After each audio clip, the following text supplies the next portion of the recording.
Welcome to our second episode of Clubs and Spades by the Calcutta Heritage Collective. The Calcutta Heritage Collective, as you know, is a voluntary citizens initiative composed of people, Calcuttans, from different walks of life, all united by their passion to preserve and showcase Calcutta's rich heritage, primarily its architectural heritage. And this, the Heritage Collective does through different activities, from conservation and restoration efforts to creatively reusing old buildings, educational programs, city walks, and a whole array of other things. The whole idea being to spread awareness and to rekindle our pride. So today's initiative is all about the historic Calcutta Club. It's a 100-year-old institution, and we will try to take you on a sort of historical tour through its portals. I'm proud to be associated both with the Calcutta Heritage Collective and the Calcutta Club. And for me, I think like a whole lot of you, I'm sure the moment you say the word Calcutta Club, it throws up a whole collage of memories, right from the tennis courts to swimming in the pool to having chips thereafter. And also I have these memories of tiptoeing around adult areas as a kid because you didn't have entry and we'd have to take the side entrance. And later, of course, when you gained entrance into its haloed portals and you became a member, attending events like the International Evening, the National Debate, which I think this club kind of pioneered.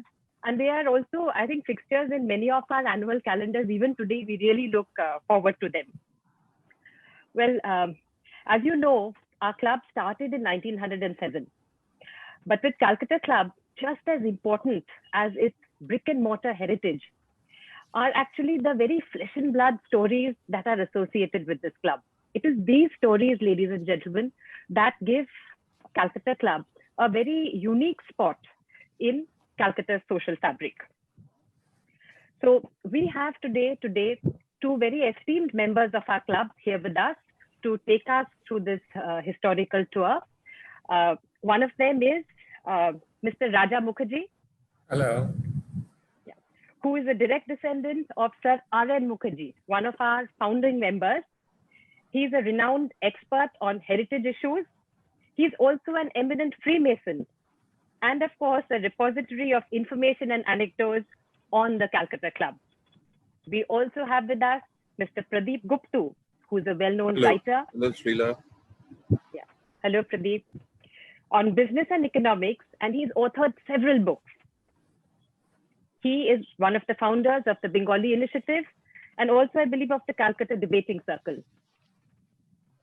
He was the resident editor of the Business Standard for a decade, and before that, I think the Economic Times. And he's now into his own research and writing ventures.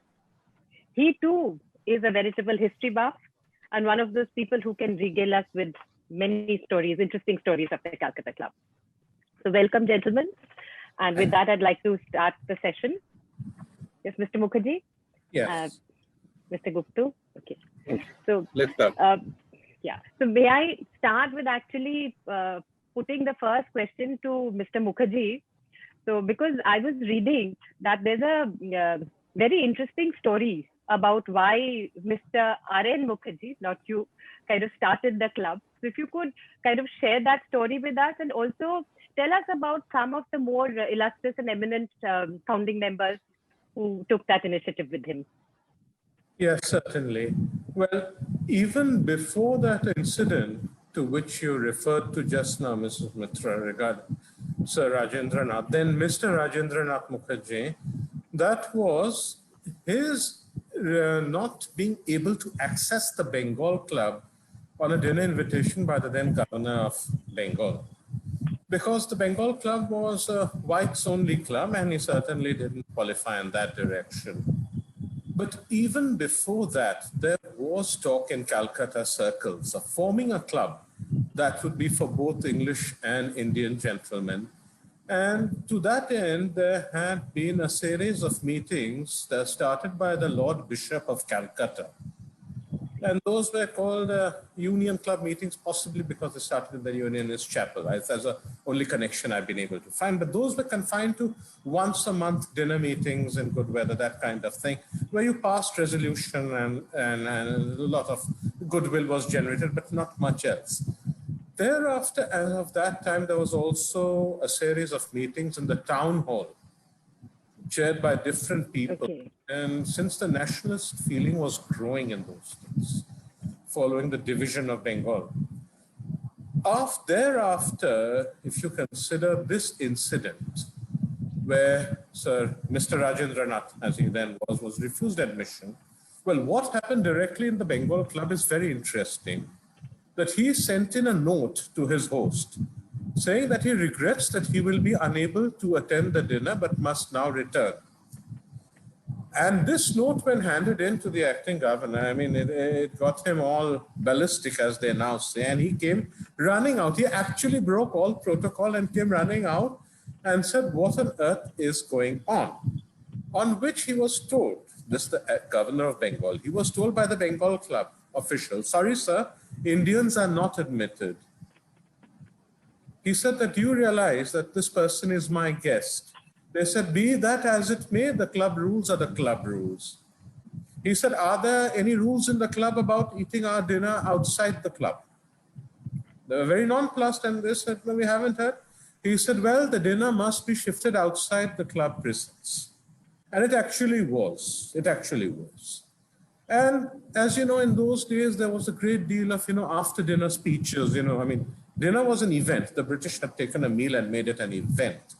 And one of the speakers over there, I think the Honorable Sir Anderson Keith Leigh Fraser, to give him his whole name, he said that the time has now come, gentlemen, that there will be a club in Calcutta where people from all races and communities shall remain equally welcome. And that really was the starting trigger for the whole thing. Because while my great-grandfather possibly thought that it's one more pious platitude, he was very surprised that this was followed up from the government end and said, what are you going to do about it? And he said, well, let me first speak to His Highness Maharaja Nripendra Narayan of Kuch Bihar. So he went to him and said, well, this is all that happened and what you have to say. So I suppose he must have been told that, why don't you start talking about it, go ahead, look into it, be serious. So they started with a nucleus of a few people, Sir Andrew Fraser, Mr. Rajendranath Mukherjee, His Highness the Maharaja of Kuch Bihar, Mr. P.L. Roy, Nawabs of Murshidabad, Maharajas of Burdwan, Mr. Ashutosh Chaudhary. And from this came the first attempt at inviting about nearly 500 people through letters, intimating them, I should say, that let's form a club in Calcutta. And the upshot was that finally 175 of them consented to join this fledgling institution that first started in 1907 in hired rooms in what is now Lord Sena Road. And from that beginning, within a year, it had moved to Russell Street. Now, the premises have all been renumbered. It's a little difficult to exactly pinpoint that building. But number 13 Russell Street was where it went, and there it stayed for some time. Then the lease running out, it was decided to build its own home and move into more commodious premises. So the building we see today was purpose-built, starting in 1913. The architecture of Edmund Thornton, very renowned architect in Calcutta. And it was built, and the land, most of the land came from government. They were very serious in their initiative, nearly 9 bighas of land. And this is how it really started. Thank you, Mr. Mukherjee. Now, I have another question from Mr. Gupta. Actually, Mr. Gupta, could you please share with us, like Mr. Mukherjee mentioned in 1907, already the Swadeshi sentiments were kind of on the rise. And this club seems to have been created to, be on a friendly, equal footing with the British. So how was this, how was this balanced out? How diverse was the membership? Was it just Bengali elite? So if you could just share this with us. I think that's a very important question when you're dealing with a 100-plus-year-old club with quite a broad membership base. There will be multiple sources regarding its formation. Mr. Mukherjee has mentioned one about the Union Club, which is certainly very important. The incident at the Bengal Club, also very important. But it's also very true that there were certain other gentlemen who were very important in the formation. And I would be very wrong in my work if I did not mention somebody like, of course, the Reverend Bishop Milburn, who was the trigger for this. And of course, Sir Charles Allen, an ICS officer, two justices of the High Court, Justices Gate and Homewood, whose pictures we have seen earlier, and Sir Darcy Lindsay, who was a well-known public administrator in Kolkata, associated with the Bengal Chamber of Commerce, among other bodies, where I have also worked in the past. Now, to get the timeline correct, the decision actually happened in December 1906 at the Union Club, Bishop's College lawns. And then on March 19th, April 7 and April 12, a group of people met to finalize the constitution. And that is why the club got formed on April 15th, 1907. One of the biggest contributors at that juncture was Sir Edward Fitzgerald Law, who was finance minister in the Bengal government, and his contribution to the drafting of the constitution is considered very, very substantial. A very important member was Mr. A.A. Akkar, who was also an Armenian businessman who went on to become the president of the Bengal Chamber, as well as the president of the Bengal Club, but was closely associated with the Calcutta Club as well. So what do we see? We see 45 people sitting down for an inaugural dinner on April 15th, 1907.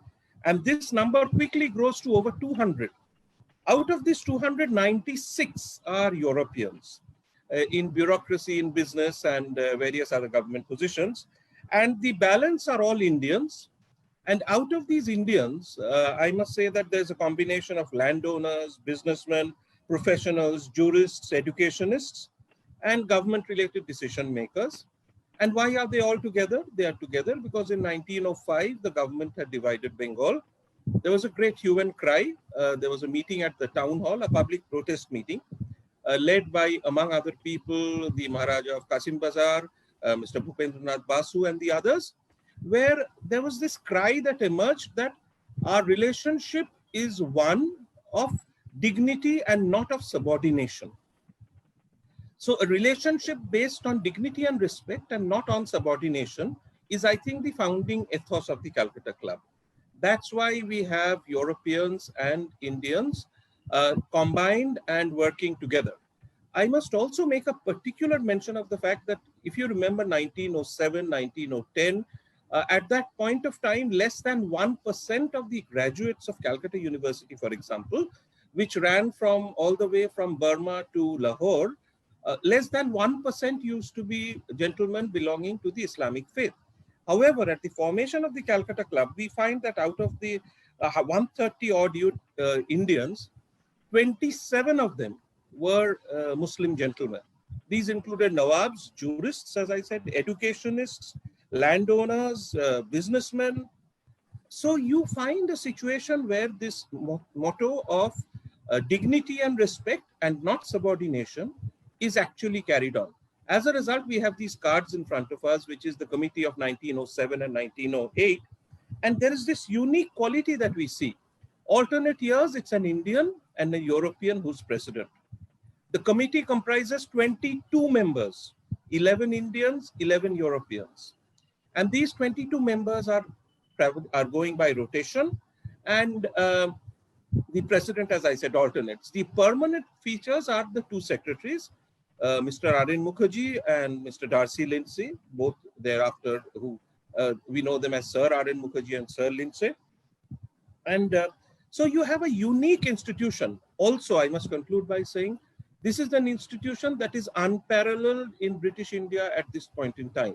There was one club of a somewhat similar nature called the Orient Club in Bombay, but this was unique at a time when a province is agitated by the division on political lines. You have all the communities coming together to form an institution. And I think that's the unique nature of the club. Dignity and respect, not subordination. Thank you, Srila. Back to you. That's very interesting, Mr. Gupta. to imagine. I mean, I had thought it was more just the Calcutta elite and the English. So, but the perspective you gave really, changed my thoughts. And Mr. Mukherjee, you were mentioning about, the locational shift Yes. of, that initially that it started, and then it was not originally in this place till No. 1915. And also, so I would like to like you to share a little bit about that, and also tell us, I mean, as from the architectural perspective, I mean, how does it stand? I mean, how does Edward Thornton's creation, I mean, how do we stand from the architectural perspective? Right. Well, as I mentioned, Shubham, you have to change the slides. yes, well, over there we can see that the first address is shown as 17 Elysium Road. Now, this is currently Lord Sinner Road. Elysium Road was renamed as Lord Sinner Road, principally because the Lord Sinner had his house there. Now, I have not been able to identify which was exactly number 17, but thereafter, within a few months, it really outgrew those rooms and it shifted to Russell Street, number 13 Russell Street. It's also been, number 13's been probably number 5. A different building that's been since demolished. It was visible from the roadside, I know. That's what I've heard, and it was there for about 4 or 5 years. And during that time, the shift to the present premises, a gift largely from the government, huge plot of land on something called Birji Talao, and from the actual area called the Pora Bazaar, because there was a bazaar over there which had burnt down. So thus it was called the Pora Bazaar and lying derelict. Yeah. There's actually a map which I've provided. Perhaps we can see that. It's the next slide. It was absolutely... yeah, that's right. As you can see, there was nothing in that area at that time. So when this building was coming up and the plans were being laid, and Thornton was an architect attached to Martin and Company, one of the premier civil engineers and contractors of that day. Incidentally, R.N. Mukherjee was the senior partner of that company. So this Thornton has planned many very notable buildings in Calcutta and Dalhousie, the Royal Insurance buildings, the Standard Life Insurance building, the National Grindlays Bank buildings. All of those were designed by Thornton. This was purpose-built, and it's really stood the test of time, because still today it's doing very well. There have been some additions and alterations to it. Principally in the 1940s, a little bit was added on either side, and more on the right side as you go in from the portico, to accommodate the reading room and the library, which was very originally on the first floor. And later, when this addition was done, it came downstairs to where we now see it. And then also in the 40s, the 2 verandas were extended, the lower and the upper veranda. So as you see that building today, with these 2 small, very small, minor alterations, it's been exactly the same thing that's been there from 1915. As I said, it was a superb planning, stood the test of time. From about 280 members to about 4,000 members now, it's catered for it all. There's very little to be said that can detract from its obvious qualities. Thank you, Mr. Mukherjee. Mr. Gupta, I'm going to put that question to you also, because I think there's a lot that's quite maybe unique about the architecture of this club. So because the Gothic pillars, the Ionic pillars. So can you also, from your point of view, can you share how do you think it stands out in terms of architecture? Thank you, Srila. Raja's mentioned the name of Edward Thornton, who was an architect. Yes, yes. The building itself, of course, was designed by Mr. Thornton. And we're going to show the next few slides on this.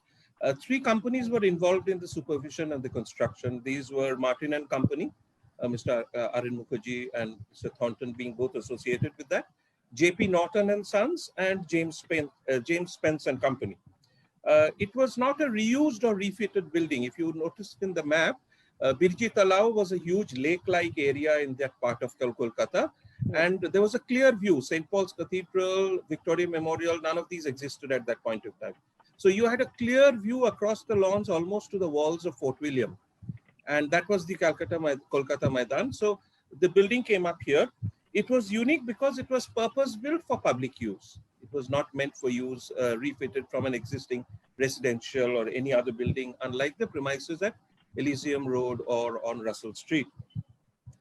One of the things that Mr. Thornton did was to have a complete open floor plan, and it's very difficult for us to imagine it these days because the club had distinctive mahogany screens which were moved between the pillars to create viable different sized units depending on the requirement. So you had this huge open floor which was screened off if there were few diners dining, which was screened off into a large hall if there was a formal sit-down dinner, which was screened off into private areas for meetings. So as you can see from the interior of the hall, these walls that we see here did not exist. All you had was mahogany screens, which were pretty high, screening off the areas between the round pillars. Now, the other thing you would notice is you have these square bricks set into the round pillars. Now, that's, of course, architecturally not a nice thing to see.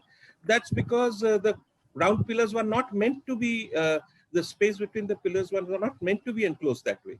So the central hall would not have had the back wall that we see here today with Sir Mukherjee's portrait. It would have been a continuous hall right till the end of the building. But substantial changes happened. Although the building was inaugurated in 1915, and it underwent major repairs in 23. And even before that, between 1918 and 1919, three facilities came up. One was, of course, the ladies' lawn house, so that the ladies could wait in comfort in the hall, which came up in January 1919. There were the tennis courts, which were laid out in 1918. And there was a squash court presented by P.N. Tagore also in 1918. The earlier two, the ladies' lawn house and the tennis courts, were presented by the Maharaja of Kuch Bihar. In 1928, a row of rooms were added to the eastern and western end. If we can go back to the slide which shows the full clubhouse from the lawn side, the earlier one, Shubham, the one just before this? No, one more back. Yeah, if you see those red tiled things at the corner, you know, those were verandas actually, which have now been enclosed. So these rooms were added on, and then in 1946, the veranda that we see in front, Sir Josna Ghoshal added these, the ground floor veranda and the upper veranda. Mr. K.G.M. Farooqi, who was president in 1953, actually acquired the land from which this photograph is taken. This land is now covered by the sports corner, the food hut, the convenio in the club. Any of you who've been to the Calcutta Club will remember this. 2 katas were acquired in 1953.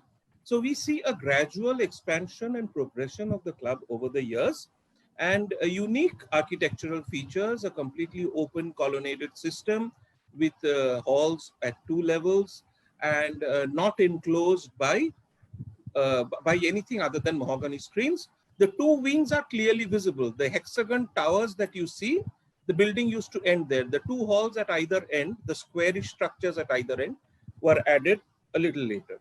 So this is what the architectural history of the clubhouse was. And the stairs also, of course, came later. Back to you, Srila. Thank you, Mr. Gupta. So in fact, I'd like to ask Mr. Mukherjee, I mean, you know, that beautiful staircase that we have at the club and all those pillars. So could you tell us something about it? And also, I remember being very fascinated about the fact that, you know, Calcutta Club had like an upper story swimming pool. I mean, was that common in those days? So if you could throw light on those Can things, we it would go be nice. back to that Shubham, slide? we'll have to, yes. Yes. Now, in this slide where we see the sweep of the staircase, I'd like to point out to your and everyone's attention those 2 freestanding pillars. Start on the ground floor and end up supporting the concrete beam on the first floor. Can we see the pillar? Did you understand the pillars I referred to? It's quite clear in the photograph. So are you meaning the ones running straight down from the ground floor to the first floor? To the first floor, supporting the beam up on the top. Okay. Understand it now? Those are the 2 pillars on which this side of the building is standing, in fact. Now, again, going back a little to the formation of the club. Out of those 145 people who started the club, and particularly the 22 that were in the first committee of management, 16 out of 22 were what is called Freemasons. I don't know if you know the term.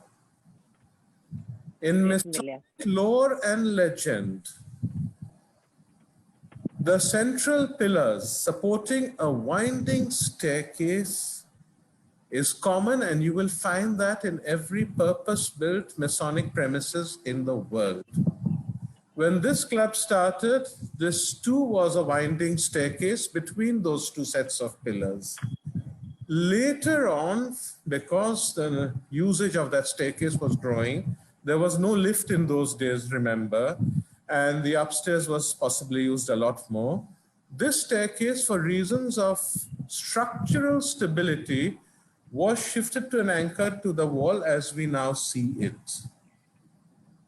The pillars remaining, the staircase got shifted, and much later came the idea of using the staircase as a sort of moving picture gallery for the portraits of the past presidents. You'll see in the picture the portraits as we go up. Now, you spoke about the upper floor swimming pool. That building started life first as a squash court presented by Raja Prafulla Tagore. That was on the ground floor. There was nothing on the top floor, nothing. Later on, it was extended and it became the lawn house, and later what was called the Ladies Annex. This is all completed in 1920. Now, what is a Ladies Annex? Well, those days were the days of a lot of male chauvinism, to put it any better. Gentlemen could use the main entrance of the club. Ladies, their wives or their sisters or their daughters, whatever, had to actually access the Calcutta Club premises by the Gokhale Road gate, which is still there today, and wait in that ladies' annex if the gentleman who's a member were to join them. If not, twice a week they were allowed into the main premises of the club. Saturdays, twice a month, were dinner dances. In fact, the rear of the dining room had a wooden flooring. I've seen that also. Till the 70s, I think even the early 80s, the rear of the dining room had a paraquet flooring, and a band used to play. The dining room was only in the first part of the dining room as we now see it, and that part was the that was the dance floor every Saturday. 2 Saturdays, I think, and then every Saturday. Otherwise, ladies were sometimes admitted in on Wednesdays and for the ubiquitous garden parties that used to happen in the lawn. But even for that, though ladies were very much part of the assemblage at the garden parties, access remained through the Gokhale Road gate. Thank you, Mr. Mukherjee. If you don't mind. Sorry, yeah. Ladies started using the main entrance only from late 1950s. It's only from the late 1950s. And the main hall started being air-conditioned, partitioned, and then came that room number 7, which started life as a mixed bar downstairs.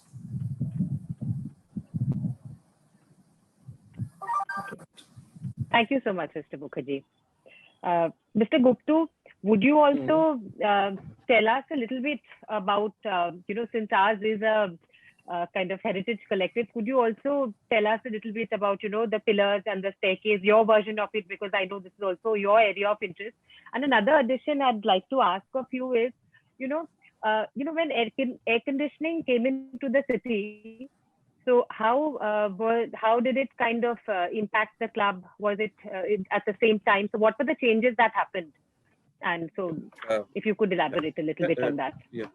Thank you, Srila. Air conditioning actually came into the city pretty early. The Great Eastern Hotel was the first air-conditioned hotel in Asia in 1936. Calcutta Club, of course, acquired air conditioning a little later, about a decade and a half later. And it was because of air conditioning that these walls and partitions had to be created to make rooms, because you can't have an open air-conditioned space for the entire building. Nonetheless, it was easier to air-condition rooms like the billiards room or the cards room, which were upstairs, but it was not so easy to air-condition either the dining hall or say the library, or the central room, of course, remains non-air-conditioned even to this day. Now, what has happened over the years is, because of, I think, engineering and other concerns, rooms in this building are often air-conditioned in pairs between the ground floor and the first floor. In other words, there's a one unit which air conditions the room on the ground floor and the matching room upstairs. This has been done for engineering purposes, and of course, it is not always the most efficient way of doing things. The other, the corners that were added, it was easier to air condition them because they were outside. No, yeah, we are at the right slide, Shubham, so don't change them. Now, of course, because of requirements, even the temporary roofed areas are air conditioned. For example, the corner restaurants are air conditioned. Similarly, the corner huts at the end of the lawn are also air conditioned. Now, what was the impact of this air conditioning? Of course, a higher energy cost, a great deal of installation of false ceilings and ductings, which in an old building is not always a very nice thing, but has been done very well in the Calcutta Club, I must say, and one of the best structures in Kolkata in terms of this retrofitting. And also, you know, the addition of new engineering components in an old building. These include, of course, very large cooling towers, which are used to run air conditioning systems made out of wood, and as I said, ducting and piping and various other things. Occasionally, there are issues here. We all know, as members of Calcutta Club know, that some areas are often shut down for these repairs. The false ceiling causes a problem. But the other big compensation that had to be made is, remember what I said about Edward Thornton? He created a free open space which had wonderful natural lighting, wonderful ventilation, and a great system for evacuation of all sorts of gaseous and solid and other types of waste. Once you make walls, that becomes a lot more difficult. So the natural lighting of the main building, of course, has come down. So has the airflow in the main building. There are areas which are naturally warmer than the others because there are open areas enclosed by walls. So this is naturally an impact that any old building has to suffer when it's retrofitted for air conditioning purposes. So that's about it, I think. Okay, thank you so much, Mr. Srila, Gupta. there's one more thing I need to mention, which is not, of course, not related to air conditioning. There also used to be, if you remember, a soda plant. A plant that used to make delightful soda drinks at the corner of the club. That today, if I remember correctly, is the metro railway station. That's another big loss to the club. I know. We used to all get our ice cream soda crates from the club. They're very sought after. So, no, actually, Shubham, you'll have to change the slide, I think, because I want to ask Mr. Mukherjee about, you know, because you spoke about the photographs on the staircase, but there are also, so there are a whole lot of photographs, you know, in that passage. In fact, we hardly used to use it because it used to be treated as the connector to the Chinese room. So can you tell us a little bit about it? I believe they're quite interesting. Well, you see, as the years progressed and the number of presidents increased, so did their portraiture. So what couldn't be fitted on the staircase started going back and back and back. And now almost all the earlier presidents, their portraits are all to be found in that passage, as you can see it by the residence rooms. And just to take off on what Mr. Gupta said, I'll just go back to the residence room for half a second, if you don't mind. There were 6 original residence rooms, the 7th being downstairs. That's why it was called number 7. There were only 6 residence rooms. Those were the first rooms that were actually air conditioned. The public areas came later, the air conditioning, in the 50s when it started off. Anyway, to go back, all the portraits, if anybody really wants to see the history of this club, I would certainly encourage them to go to the upstairs, go through the beautiful swing doors into this passage that leads to the card room at the one end and the billiard room and the other, and take a walk down that passage and see the people who made this wonderful edifice. Everyone had something to contribute. Everybody has been remembered as it should be, but they were the people that really made the difference. Thank you, Mr. Mukherjee. Mr. Gupta, Mr. Mukherjee mentioned about, the residential spaces, and he said, I believe room number 7 also used to be a residential That's right. part. So could you tell us about, the interesting residents of the club? And because I believe there Yes, were quite a maybe few I'll take. eminent. Yeah, Please go ahead. in my eyes, the most important resident or the most famous resident of the club was perhaps Noel Barwell, who has been immortalized in literature by his assistant Mani Shankar Mukherjee, the novelist Shankar. Mr. Barwell was a lawyer who used to stay in room number 7, and his schedule was pretty fixed. He would go to court in the morning, meet Mr. Mukherjee there, bring back Shankar to the club at 5:30, and then the two of them would work, and and at times he would treat his assistant to a soft drink, to a sandwich, and things like that.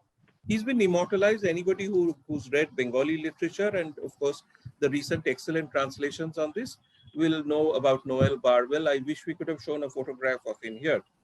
But the club rooms itself had been commissioned in 1930. They became exceedingly controversial in the annual general meeting of 1959. I won't go into the details, but suffice it to say that there was a confrontation at that annual general meeting between the president and a member from the floor regarding the quality of the rooms. And believe you me, the president of the club, Mr. A.C.T. Blease, managing member of Calcutta Tramways, dropped dead on the spot from a heart attack. So, the rooms have a dramatic background to them, but nonetheless, they were specialists. The purpose of the rooms was temporary accommodation, but over the years, they became permanent accommodation for some. One of the most famous was, of course, Mr. Ashok Gupta, who unfortunately passed away in these rooms. Many other members, for them, the club became a home, not a second home or a home away from home, as we are so happy, as we are so easy to say these days. But they used to stay in the club for months on end, if not for years on end, till such time that they decided to move from the city itself. So the rooms actually became sort of a permanent residence for many of the oldest and best loved members of the club. And that's about it, I think. I couldn't resist the story about the annual general meeting. It's such a dramatic event to happen. No. Thank you, Mr. Gupta. And in fact, now next time we visit, I think I'll be looking for spirits and ghosts in the club. I mean, the way you put it, it's literally a heart-stopping place. So now, Mr. Mukherjee, I'd just like to ask you that, when initially this club came into being, I mean, Bengalis are, of course, famous for their adda culture and all of that. And I know the Tagores have their literary circles. So, but this club suddenly, there was a whole lot of garden parties. So, what kind of impact did this, this have on the social fabric of the city? And can you also tell us a little bit about I believe there were some really famous parties held here. So, if you could share some of those anecdotes, it would be nice. Yes. Well, a club was primarily a British gift to whichever country they went. You add that to the spirit of Adda, and you have a very heady mix. Into this milieu, you bring in the world of the very large garden parties. Now, almost every year, the Viceroy used to visit the club and dine in the club. The governor used to come every year. But other than that, there were some very, very notable receptions thrown in the club, hosted by the club, perhaps. And they were events that really were what is commonly nowadays called glittering events and, reported in all the media. I think you can think in terms of the last few events that we could say was, other than the visits of royalty to the club, the last being His Royal Highness Prince Philip, the Duke of Edinburgh. A huge reception was thrown for him on the lawns of the club. And the club was really looking gorgeous, I am told. I've heard so much about it from my parents, you know, the lawns lit up, the club building lit up, everything lit up, everybody vying for an invitation, everybody in their fineries. Before this, there were several important receptions to, other than the receptions to the viceroys and the governors of, there was a particular dinner thrown for the outgoing viceroy, the first patron of the club, His Excellency Lord Minto, the first patron of the club. That was the really first of the large events. Thereafter, the dinner to Lord Irwin, the huge garden party thrown by Raja Prafulla Tagore on the unveiling of the bust of Sir Rajendranath Mukherjee, the various receptions given, the visit of Pandit Jawaharlal Nehru to the Calcutta Club, all of these events were epochal in their own way. They were epochal in their own way, and the very last, of course, being the visit of the then president on the occasion of the centenary, APJ Abdul Kalam, when he visited. But these are not so much famous for just the person, but more for the events and the time they represented. They brought together something of Calcutta that is not easily going to be duplicated anymore today. I really don't see that era returning, the era of the garden party. Very genteel, very disciplined, but exceptionally sophisticated. You would say our Christmas lunch doesn't compare? They came much later. No, I'm pulling your They leg. came much later. They came much later. I'll come to that again. But if you compare That's okay. a hosted I was party joking. That's fine. with a military band in one corner, a chamber orchestra in the other, entertainers in between, possibly a regiment of cavalry waiting outside to escort the people. I mean, how do you compare it? How do you even begin to compare it? Yeah, thank you, Mr. Mukherjee. And I would now like to ask Mr. Gupta, because in fact there are a lot of questions from other members and from the floor about lady members, because even Mr. Mukherjee mentioned how his mother had to take the side entrance. Right. I believe the Maharaja of Kuch Bihar had given the lawn house for the ladies initially. So if you could start out there and then tell us right up to the independent memberships now. So if you could do that trajectory. Yes, actually, the funny thing, despite the reputation of the Calcutta Club of being not so friendly Male bastion. For lady members, lady visitors, actually the annual report of 1908, just 1 year after the formation, says that 3 tennis courts have been laid out, and on Wednesdays ladies are invited to play tennis. Evidently, the ladies did not respond, because by 1910, the annual report was urging ladies to come and play every day. So it was not that the club was determined to keep the ladies out. 1911, of course, you must remember that the club wasn't here. Once the club moved to the current property in Poda Bazaar or AJC Bose Road, it was in 1919 that the proposal that the governor actually mentioned that perhaps it would be a good idea to have an area for ladies. And immediately the Maharaja of Kuch Bihar responded with opening of the Ladies Annex. And that was the technical name of the place. The annex was continued to increase, and by the end of the 1920s, there was even a mixed double tennis championship.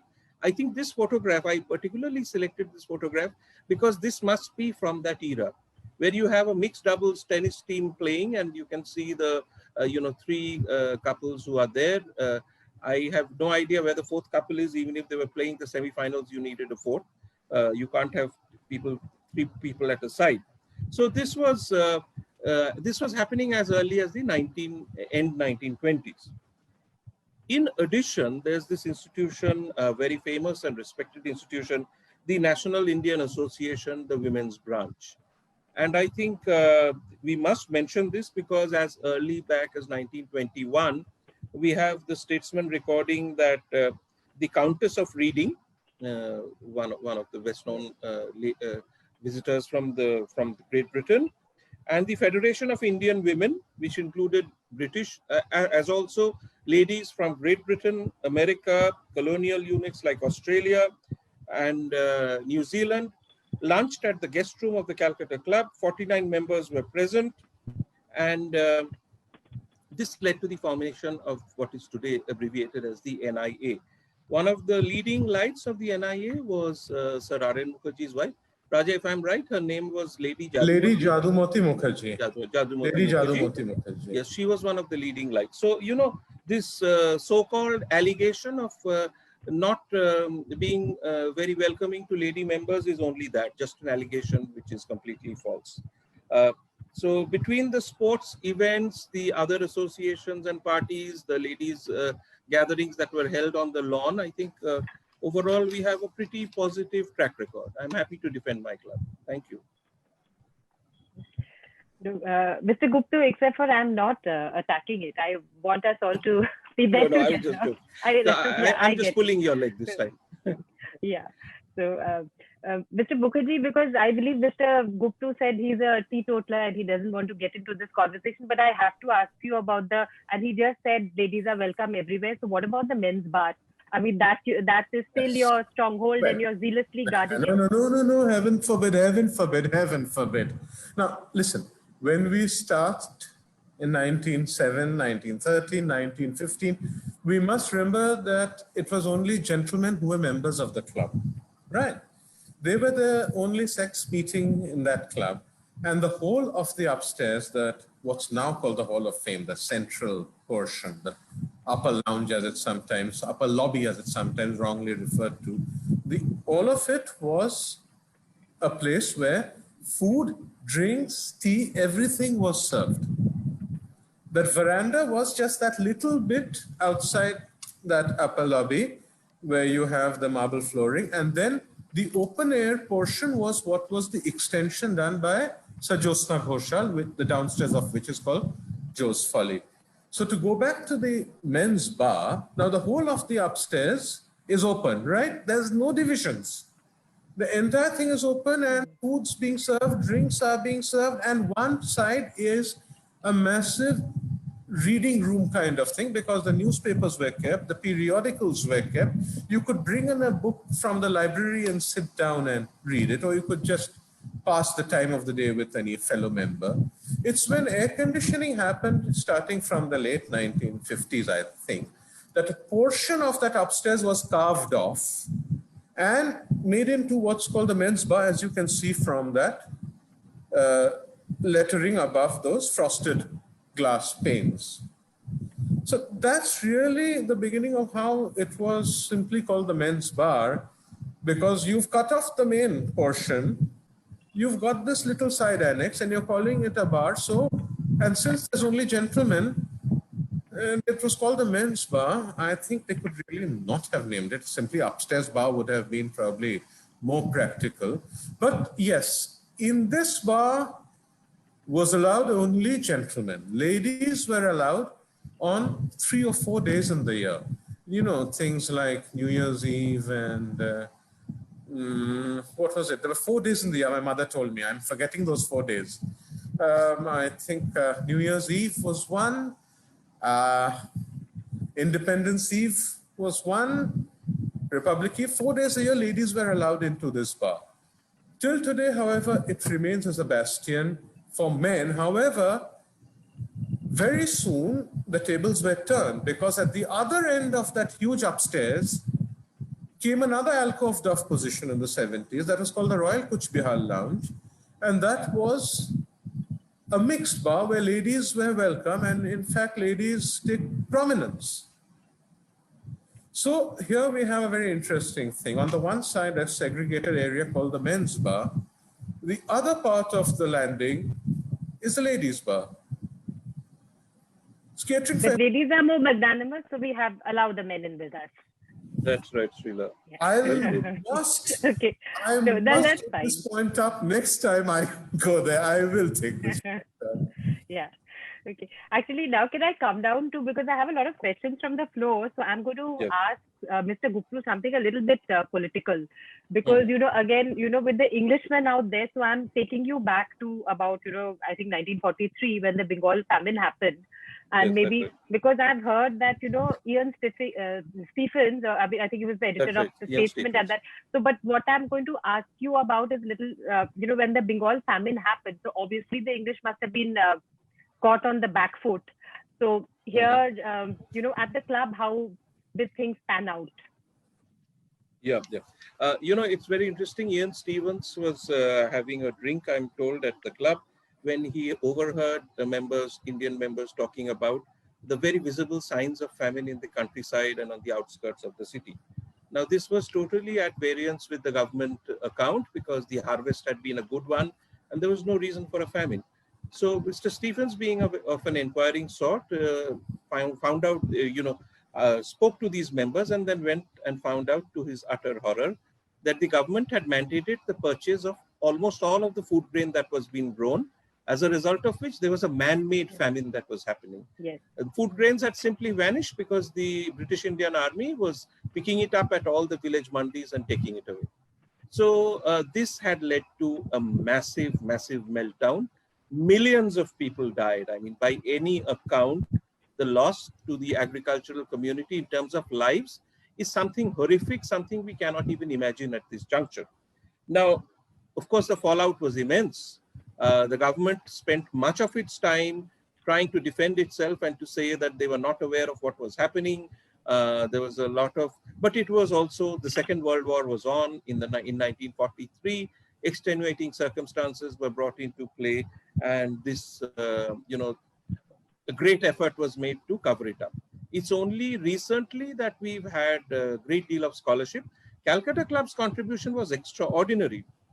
There were several assistance kitchens that were being run. And the club at that point in time, if I remember correctly, donated 9,000 rupees or more to different kitchens, so that at different zones around Kolkata, whoever came for relief, fleeing the villages, starving people who came here, received a meal and some shelter. So this outstanding display of public compassion by the club members was raised through donations, and it was, that was Ian Stephens' photograph. That's the gentleman concerned, editor of the Statesman. So, I think it was an extraordinary gesture on behalf of the club to contribute substantially, and it's something that perhaps rivals only the scholarship fund that we have for children. Thanks, Srila. Yes. Thank you, Mr. Gupta.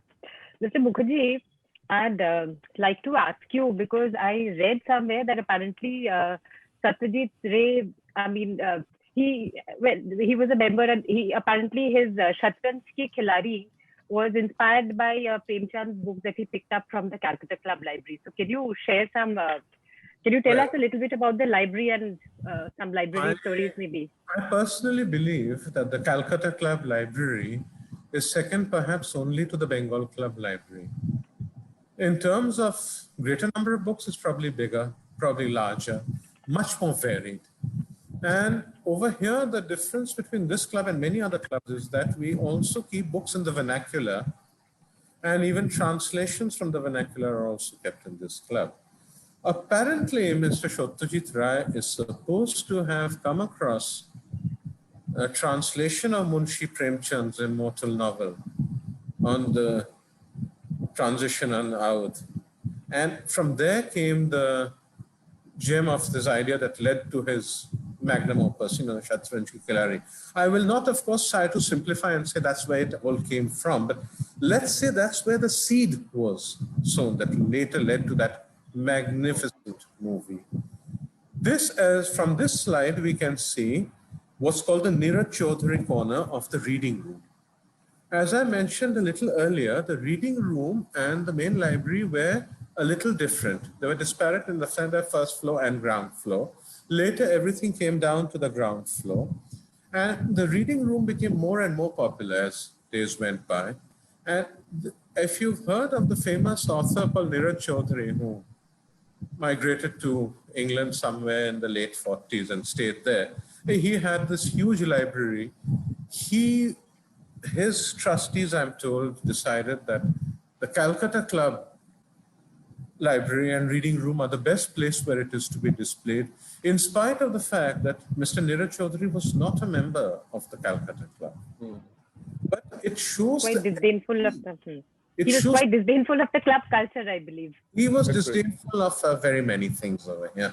But it just shows the esteem in which our club's library is held. That this massive collection, this hugely important collection with many seminal works, could come to the Calcutta Club rather than any other public library in India.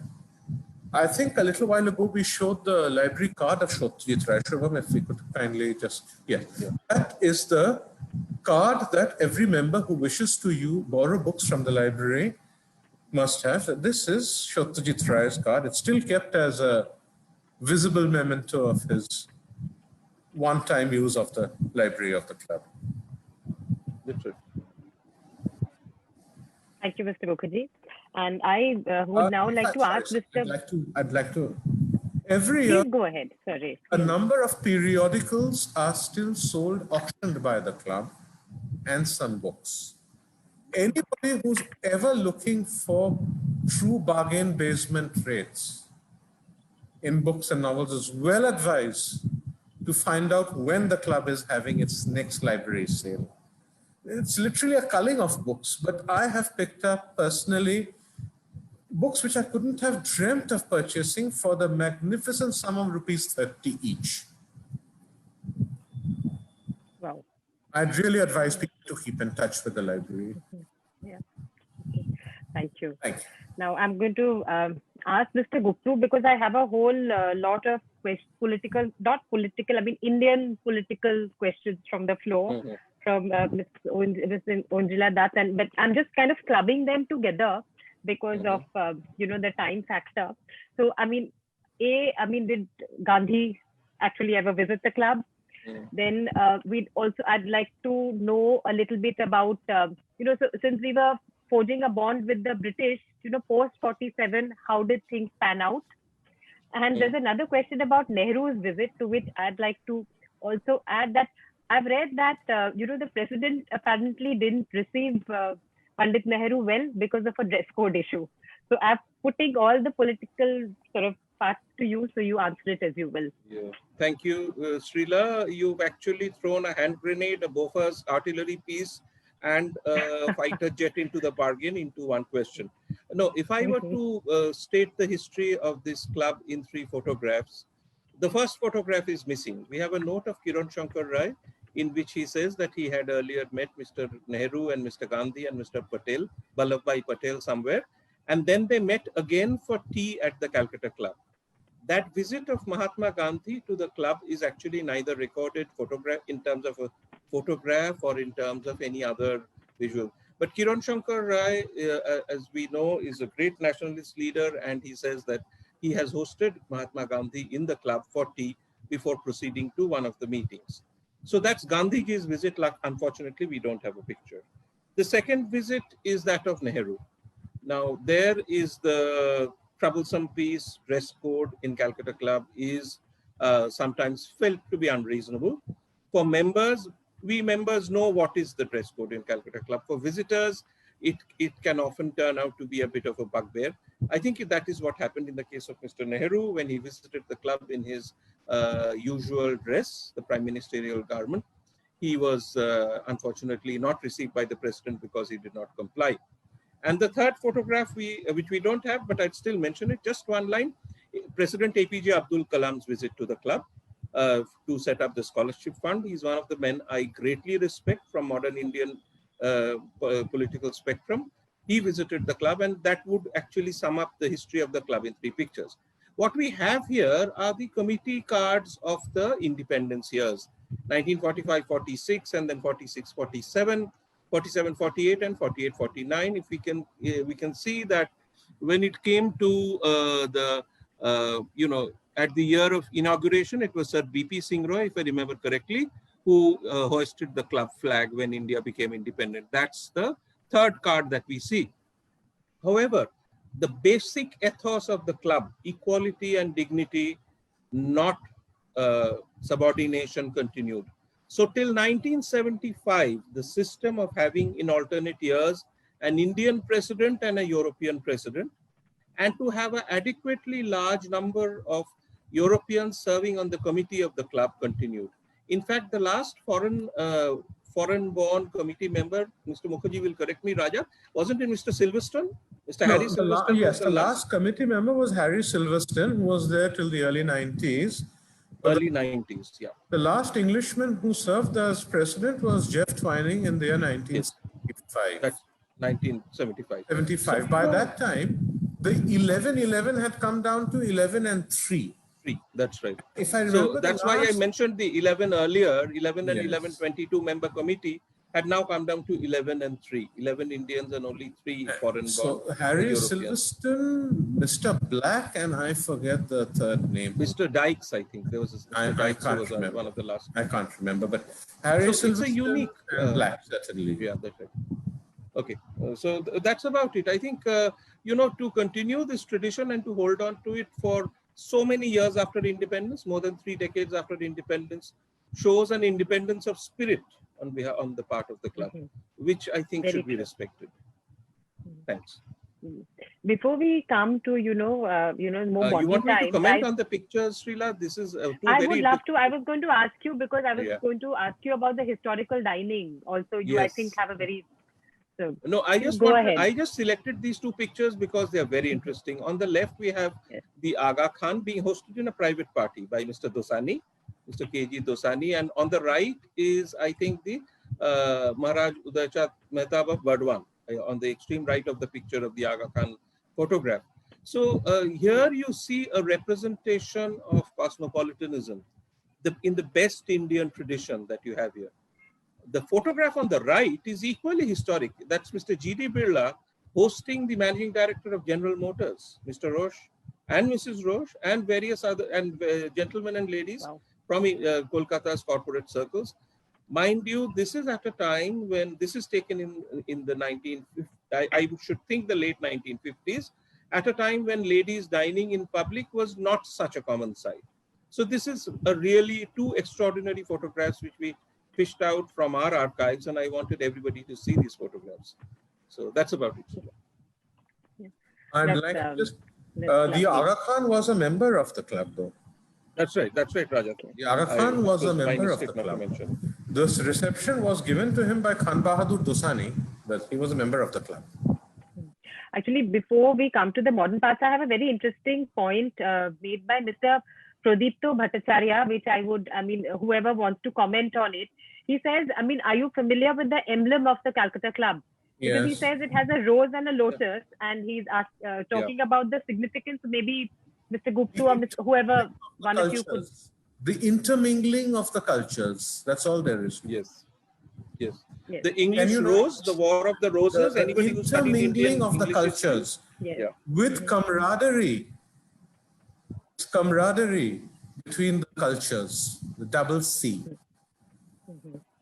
That's interesting. So actually, since Shubham showed us some pictures of the club play, maybe Mr. Mukherjee, could you tell us, when did this, now of course they're very popular, the English and the Bengali play, but initially when did it start up? The members play started sometime in the 1970s. I will not be able to date it more precisely, but we had the members doing the play from the 70s sometime. And in the beginning, I remember they used to be always houseful. They were absolutely houseful. There were never any standing room. Everyone was so happy to go and see it. And we've had some remarkable performances, remarkable. The English plays later, of course, could involve members' children and everything. And they became also very, very popular at the time. Very popular.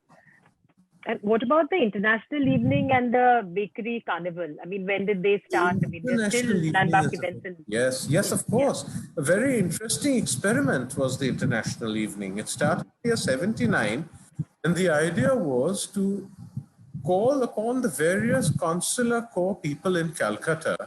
There were still a lot more consulates in Calcutta than today. They were invited to showcase their culture, their cuisine, their dress, and put it up for our members to see and enjoy. It was a bit of learning about how the other part of the world lives. So on one year, I remember we had the Hamilton House dance from Scottish members of the British Embassy. One year I remember we've had a tenor from the Italians and yakitori from the Japanese consulate. It was a wonderful idea. Now I'm told one or two other clubs also do it, but Calcutta Club is really where this first idea came upon, an exposition of international cultures. It was little more than, it was nothing but an exposition of international cultures. Raja, would you like to comment on the formal sit-down table plans that are so unique to the Calcutta Club? Yes, this is on 1920. You and I have often dined in such arrangements at the commemoration night. This is 1926, if I can see it correctly. Yeah, that's right. For a dinner for His Excellency, the Governor of Bengal. This was an annual thing. The governor would come at least once a year for dinner, generally around Christmas. It was a fixed thing, and this was a subscription dinner, by the way. This was, I mean, the governor was, and his ADC was invited. His bodyguard would stand outside in full dress on horses. Mounted bodyguard would stand outside. The military band would parade. The governor has come for dinner. A very, very formal occasion, very formal occasion. It was recreated many years later when we started the commemoration day dinner, of course. But that time it was quite much more common. Now over here, we see in the table plan something unique. We see not only His Excellency the Governor, seated in between them is Nawab Ali Chaudhry, Honorable Nawab Bahadur Chaudhry, and then we have Lord Lynn. Yeah, that's right. Flanked by the Maharaja Bahadur of Nodia. No, Raja, you're missing the very important name right at the end. There's actually the Gajapati Deo, who's the Raja of Puri, who's dining at one end of the right-hand table. No. So that's Kalahandi. At the one end of the table, no, Raja, let me finish. And on the other end of the hall is none other than the Nawab of Dhaka. So you see the cosmopolitan representation. And do you know who's sitting in the middle of the hall? Sir Jadunath Sarkar, the famous historian. He's sitting in the middle row. Yes. So, it's an amazing collection of names. Yes. I cannot imagine a collection of this quality happening in Kolkata these days.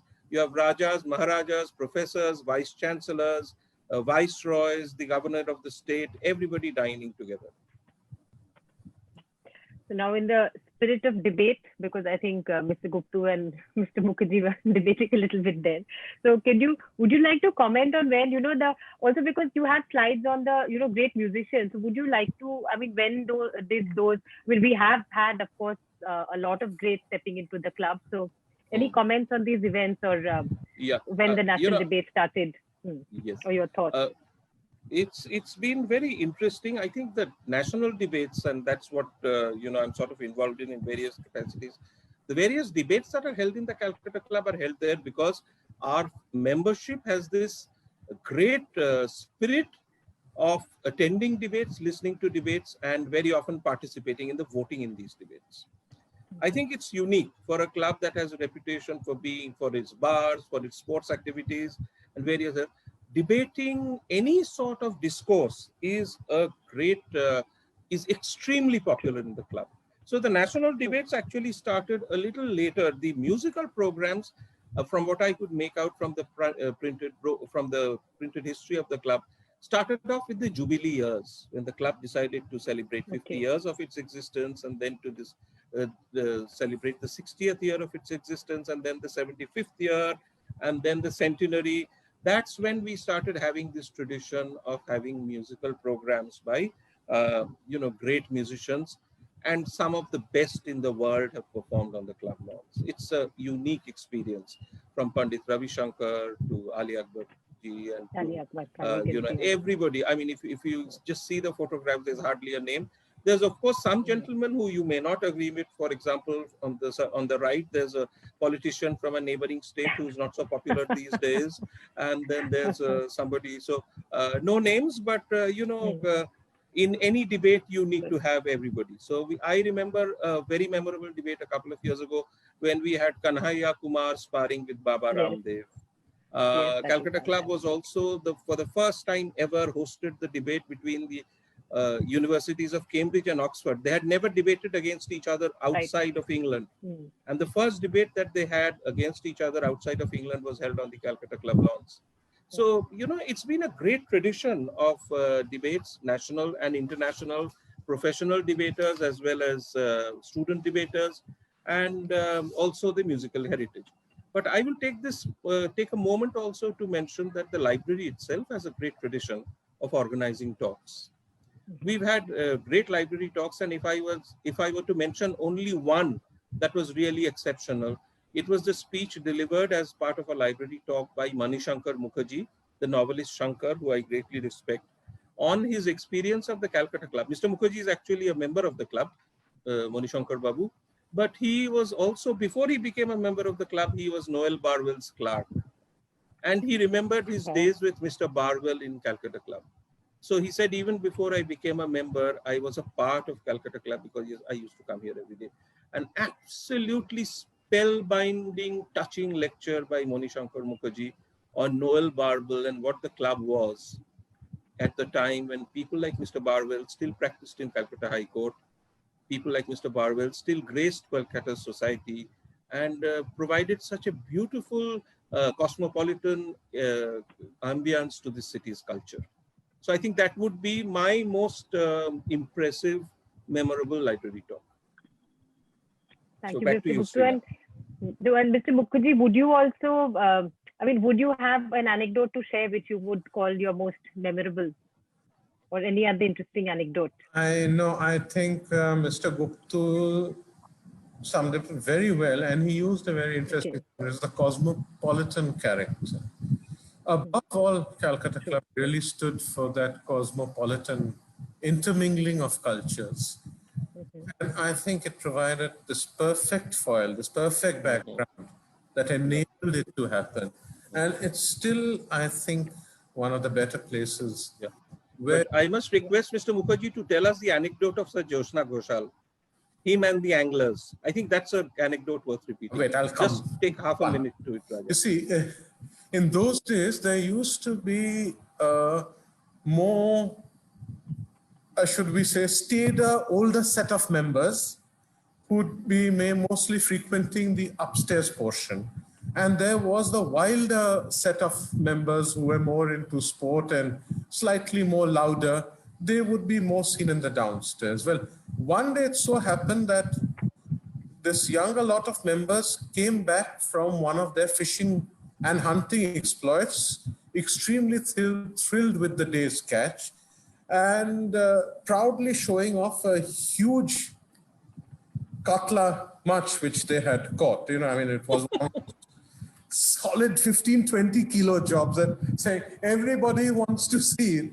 And Jyotsna Ghoshal was disturbed by this clamor, came down the stairs, looked at him and said, I had thought, gentlemen, I have visiting the Calcutta Club. I now see I have come to a fish market. That's true. That's a great one. Yeah. Srila, back to you. Thank you. That was a very interesting story. But again, for time constraints, but I just want to ask Mr. Gupta one last question. Okay, so please go ahead. Because there is that Hall of Fame and those beautiful trophies. So if you want to tell since us I started with the fishing, you see, we've got so many tennis tournaments, billiards and snooker tournaments, even the annual swimming competition, and there are lovely trophies for each of these. And Interestingly, the club also used to have a golf match, I mean, which used to be played over the Royal Calcutta Golf Club course. Members of the Calcutta Club who were playing on behalf of the Calcutta Club and against members of the Royal. And also from the 70s, a cricket match versus the Calcutta Cricket and Football Club, which used to take part in the CCFC. Now, I'd like to draw your attention to this magnificent trophy. Yeah. Yes, right here. This one. Yes. With this one, where the cursor arrow is. Yeah. Yeah. Now, if you can see the wild boar tusks, which are the two handles. The two handles of this sterling silver trophy are actually wild boar tusks. This was presented by Sir R.N. Mukherjee. I don't have the exact provenance of where he got the tusk from, but it is an established world record. The size of the tusks are an established world record. Now over here you can come down also to one of the oldest tennis tournaments, the Kuch Bihar Squash Challenge Cup, still being played from 1927, almost a century now. This is the golf trophy over here, which we see started in 77. Yeah. And if we are just looking at trophies, could we get the picture of the entrance of the club? That's right on top, Shubham. Downstairs. Yeah. No. I think slide number 7 or 8. Hold it. Yeah, go back. Just inside the main club. Next one. Just below. Just inside. Yeah, that's inside. right. No, just inside as we go up here. Yeah. The next one, Shubham? Yeah, that's it. This one here. Yeah. Do you see this?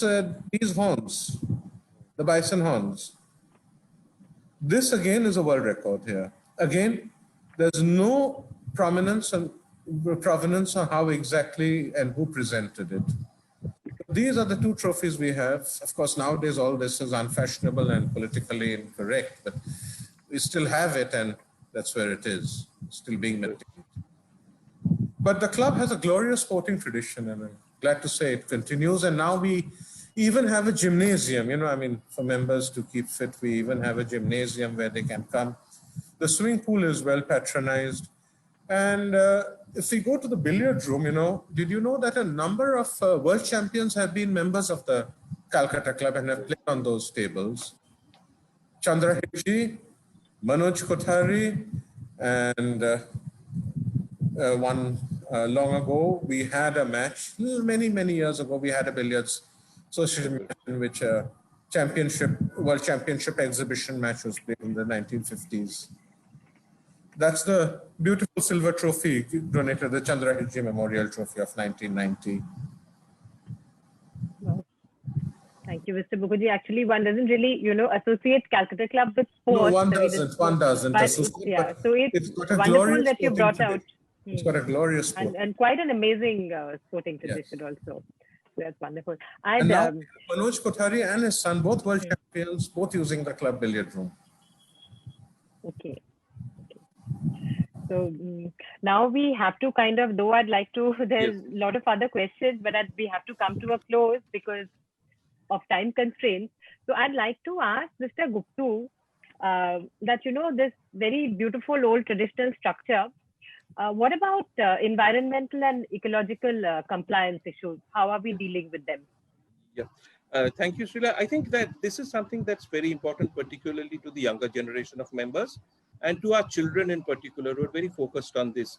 The scope and scale of any such work is limited because you have an old building using traditional systems. But in the Calcutta Club, I think the first major step was taken when the swimming pool was heated using solar panels.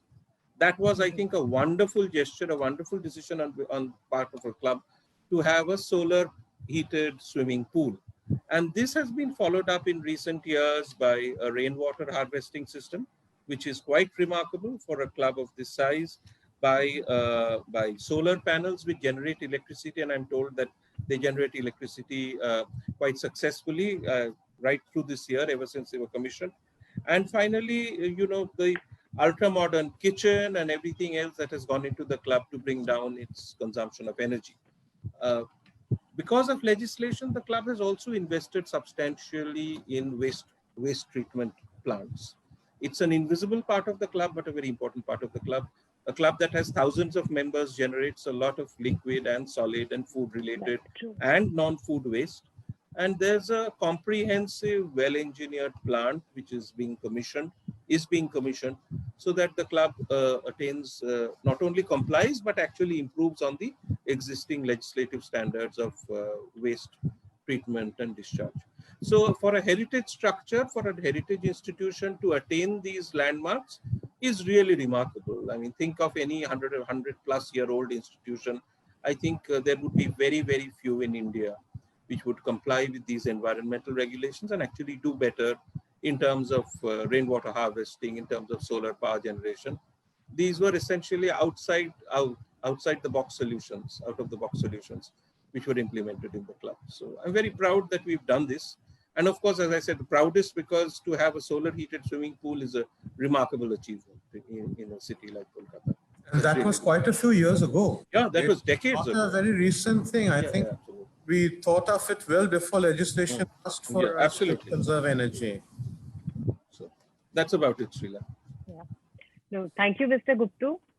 And Mr. Mukherjee, I think, you've really made this so interesting with so many interesting stories so many insightful stories that for me, I know the club has changed. I mean, when I set foot in that club, after this virtual historical tour that you've done, I know I'm not only going to look for the ghosts and spirits, but I'm going to look at it with a completely renewed perspective. I don't think we can produce much by way of ghosts and spirits. Can we? No, that was a joke. Now, since we were talking of heritage, would you mind very much if I want to draw your attention to something? Can we go to the slides? I want to draw your attention. Which one do you want to see? Upstairs. I want to. Upstairs. Oh, the upstairs. Upstairs. I'd like you. No, just the upstairs or your entrance to the Hall of Fame. To the entrance to the Hall of Fame. Yeah. Go back. Mrs. Mitra, next time you visit the club, just do me a favor. Look at those two pillars, but above all, when you go upstairs, just look down at the flooring. Look down at the flooring. Above all, when you go up to the flooring that starts just from the first landing up to the first part of the veranda. That was specially imported for this club on the designs of Thornton. It's a very, very special brand of Carrara marble. That's Carrara marble, yes. It used to be cleaned by a person who was particularly trained how to clean it. I've heard this story as a young child that there was one sweeper who knew exactly how to clean it. It would only be cleaned by oil and jute. Yeah, that's right. And it used to take half a day to get that floor. And that's all it required to shine like the proverbial, to reflect like the proverbial mirror. But on behalf of the Calcutta Club, I'd like to thank the Calcutta Heritage Collective and you in particular, Srila, for putting in a lot of effort in getting this presentation and the entire thing in order. And Shubham for all the background technical help. We haven't seen him this entire duration, but he's done a wonderful job. And of course, Rajiv, Sangeeta, Mukul, Nikita, all of you, thank you very much. On behalf of the Calcutta Club, I think it's only, this is the least I can. It's only fair that we acknowledge how much you'll help to bring out this little bit of a gem. And from my side, thank you very much to both of you. And of course, the entire Calcutta Heritage Collective team. I'm just the face of it today here, but without a huge and solid teamwork, we couldn't have got here. And thank you to each and every member who's attended the session. And lastly, I have to mention, gentlemen, unlike the Calcutta Club men's bar, I have felt, that you have included me in the conversation and I have enjoyed myself thoroughly. So thank you very much.